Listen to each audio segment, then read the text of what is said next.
This is gonna be a long video, so join me as I grab a coffee and grab one yourself. Sit back, relax, and enjoy.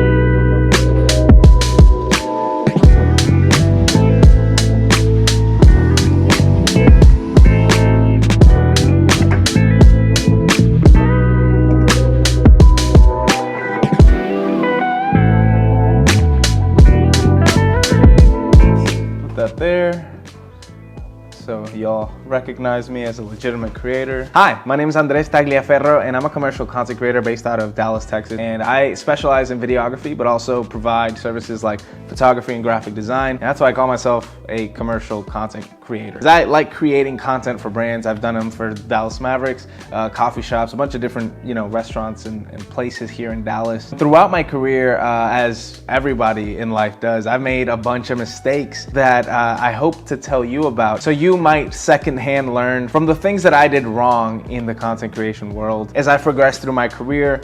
Before I start the video, I want to say that I am in no way at the finish line. I'm only 23 and I'm learning as I go. But I feel like I've messed up enough to make a video about how I've messed up.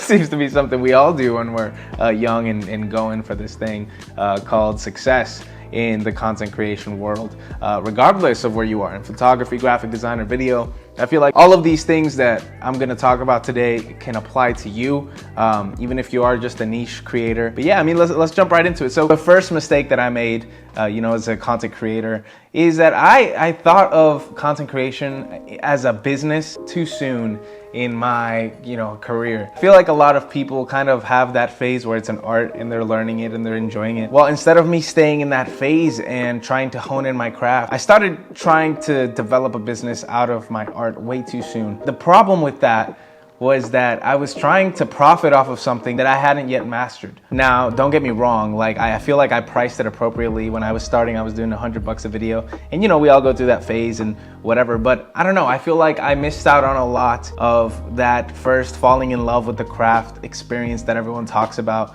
when they talk about creating content that I just never really felt. To me, I kind of dove head first. I dropped out of college. I did all these things and made all these choices to force me down that path of pursuing this as a business. Really to, one, kind of make myself fall in love with the craft because I knew that it was, one, lucrative, but two, it really came out of ego and pride. I had a lot of people in my life telling me that, I wouldn't make it being a videographer, or I wouldn't be able to, pay or provide for a family being a photographer, being a freelancer. And in my head, I was just like, man, I just really want to prove these people wrong. Instead of thinking of other things that I could do to provide for a family or to make money, in other words, I just instantly went into, how can I pitch myself as a content creator for people and for businesses? And the reason this affects me now is because I am now starting to do more passion projects like my YouTube channel that I didn't do when I started because I felt like it was a waste of time, or because I felt like I wasn't gonna get anything from it just because it wasn't financial. I didn't realize that with a YouTube channel comes a lot of learning. With passion projects for friends comes a lot of experience. I tried to gain experience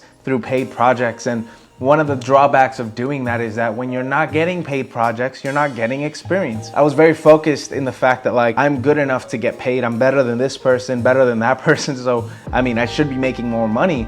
And I quickly turned to money and what I was earning as what defined me as a creator. I felt like if I was making more money than this person or that person, then I was a better creator because I could afford more expensive gear, because I could afford all this or that, the new computer, all this stuff that this other person doesn't have. Therefore, I am better than that person is, and I am the best creative. Now, as a more seasoned creative, I've realized that this field and this thing that is the creative field and whatever role you're in, copywriting, all this stuff, it's less about how great you are and how skilled you are at it, and more about how passionate you are about it, how in love you are with it. Man, I could make a whole video on this thing, but I'm gonna go ahead and move on. The other side of this problem that came with wanting to be, a lucrative creator was that I started placing way too much, and I'm talking like all of my energy into learning, creative trends. I would follow everyone who was popping. Samuel Elkins was like my inspiration as a photographer, and I was like, I need to get it to look just like that. Obviously, trying to keep up with trends, color grading like Sam Colder, that like desaturated blue, only reds and black and white, all that, like that stuff got to me to a point where I just wasn't honing in on my eye and my visuals as a creator. I was way too focused on trying to be like this person or trying to keep up with this trend. Not only as a creative and as an artist did that affect me, but it affected me in business. The reason I don't want you guys to fall into this is because if your portfolio is full of just trendy transitions, trendy color grades, you're not gonna stand out as a content creator. I remember Eric Floberg talking about this in one of his videos. He talked about how you should aim in creative work to make your work timeless, meaning that in 50 years, someone can look at it and be like, whoa, I admire this or I appreciate this. And the thing about trends is that it's so focused on what's popular now and it's so niched into our current time period that I don't think in 50 years, those hundreds of thousands of travel films are gonna be appreciated the same as like a documentary, something that's been traditional that can grow. And I think this is a realization that I started to come to terms with as I've developed my eye and developed my taste in this field. That is the goal. The goal isn't how many likes can we get in this one post. Legacy-wise is adopting current trends and making that your whole thing. Is that going to benefit you in the long run? I mean, I'm not shunning, learning trends and using them in fun and in innovative ways. I'm just saying, don't make that your image.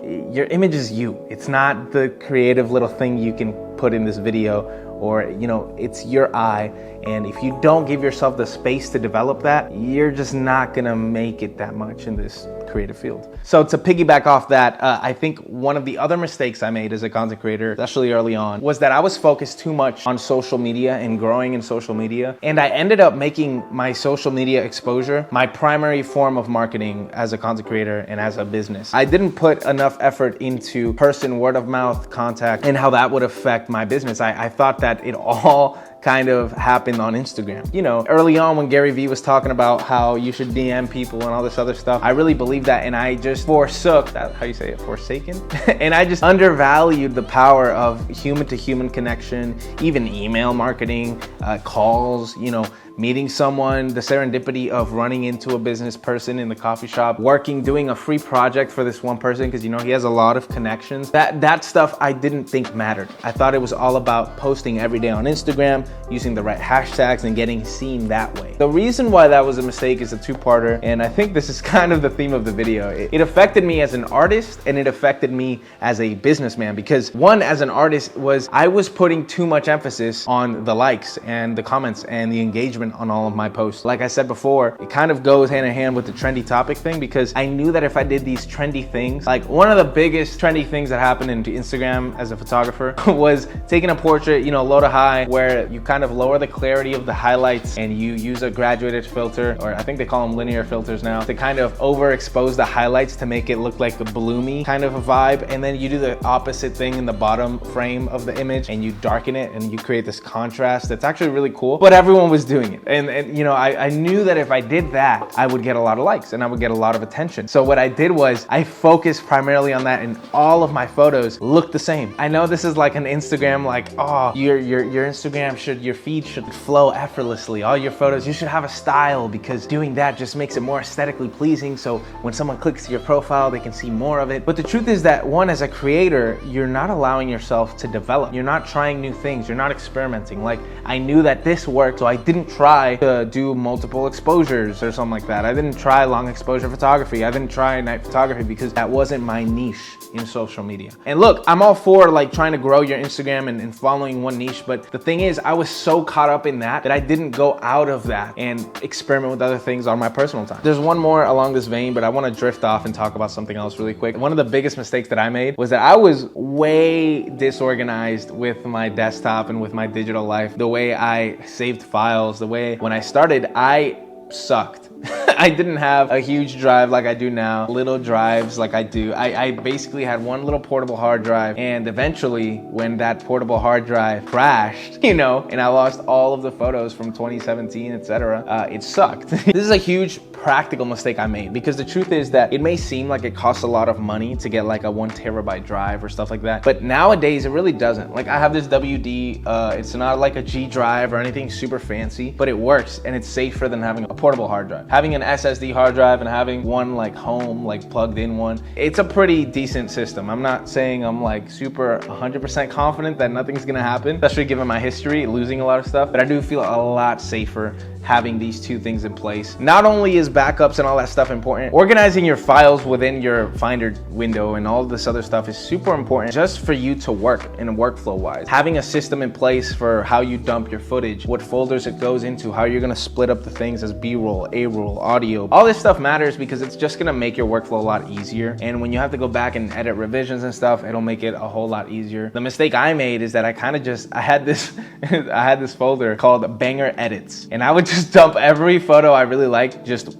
in there. And it wasn't, you know, saved under folders. It wasn't like January, February. I just had a folder full of really cool JPEGs that I took around the city. Like I totally could have done something like downtown Dallas photos and, you know, some sort of organization. I didn't have it. I just wasn't about that, and I thought it was a waste of time. But now as I've developed and I've learned, it's not. You know, I think that just comes with experience. As you continue to grow your digital library of things that you've created in the past, you'll realize how much of a hassle it is to not have it all saved correctly. Obviously, when you're starting and you have like 100 files or less, like, okay, we get it. But when you have years of content, it's really important to have some sort of system in place. Now, I could go into a whole thing of how I do it. I'm not going to right here because I want this to be very high level. If any of these kind of call your attention and you'd like to know more about it, any of these mistakes and any of these solutions that I'm providing, let me know. Let me know in the comments. That way I can go and create a whole video, you know, just for that. The last mistake that I made, I think was the biggest mistake I've made in my career, and it kind of wasted 6 months to a year of my life. And it goes hand in hand with that creative trend. There was a period in my creative career where I thought that I had everything down. I thought that I had the formula to create a brand, create a business, a model that people would come to create their content for every brand. And, you know, I thought that I had created my own style. I stopped learning about business. I stopped seeking out, you know, knowledge on like tutorial stuff. I stopped trying to learn, and I thought I had it figured out. And that sounds vague, but it's legit a mistake that I made. And you may be like, well, you're an idiot. But for real, I mean, I knew how to do all of these editing techniques that could get me from point A to point B. And it was a level where I was clearly above a lot of people in my field and in my market, and I was getting work. So I put a cap on that, and I was like, okay, I can just keep doing this, and eventually I'll reach this goal, or eventually I'll do this. I didn't realize that I was limiting myself and that I was blocking myself off from other markets and from all of these other things that I could be doing, charging more. For that 6 months to a year, I was just doing the same thing. To me, so I can explain what I did, I would go to different shoots and things that I was hired for, and I would just rehearse the same thing. And you know what? For the most part, everyone was happy with it. But at the end of the day, I knew that there was still a higher level. I just didn't want to pursue it. There was also an aspect of this that was like, I started molding my identity on Instagram as that guy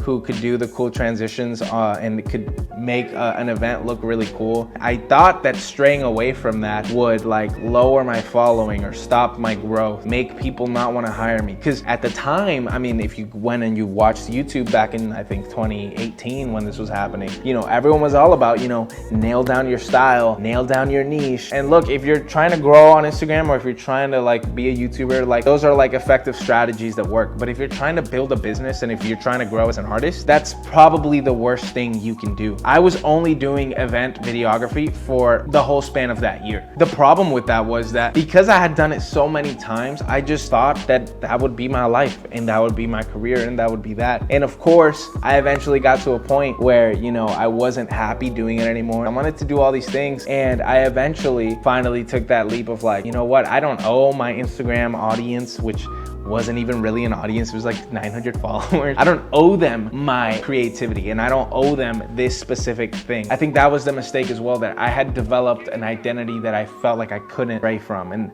look, I don't know where you're at in your creative journey, but I'm sure that we've all gone through this. Maybe we feel like we've arrived, that we're supposed to be at. This point in my video was supposed to be all about don't stop learning, but it also, I think, has developed, as I've kept talking about this, into a don't allow your identity to be wrapped up in one trope or one gimmick or one thing. Like I said, it's just gonna slow you down and you're eventually gonna burn out. So at the end of the day, the big takeaway I want you guys to pull from this is that you're gonna make mistakes. I wanted to share my thoughts and what I did to maybe help you guys identify some things that you may be doing right now in your career. But yeah, you're gonna make mistakes. Even your favorite content creators, they all have breakthrough points in their careers that have made them become the person that you admire today. The only way they were able to break through was by making a mistake. You're gonna make mistakes too, and don't be afraid of it. A lot of people fall victim to this like failure paralysis, where you kind of just stop what you're doing and you're scared to even try because you're afraid to fail or because you're afraid of making mistakes. But when you own and you embrace the truth that you're gonna make mistakes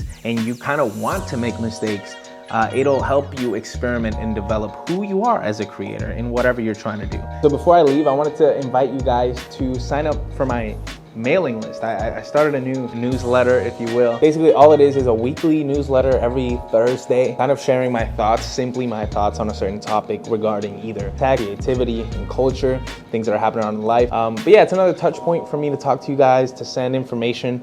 One of the other things I'm doing is I'm gonna be sending monthly updates on the channel. So if you maybe didn't get recommended or it didn't pop up on your YouTube search thing, you can have a place that you know that at the end of every month, you'll get an email from me, showing you all the videos I created, the stats, fun facts about the channel. But yeah, so I'm gonna put the link for you to sign up in the description and it'll be lit. I mean, a lot of people have already told me that they enjoy it.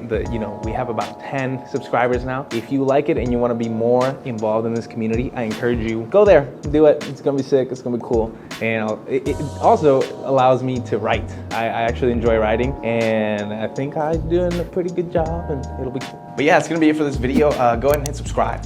Like the video, maybe share it with a friend or 2 or 3 or 5 or 10. And I want you to go down and be a part of the community and comment what are some mistakes you've made in your creative journey as you've pursued your passion and all this other stuff. That's gonna be it for this video. And remember, stay grateful. Peace.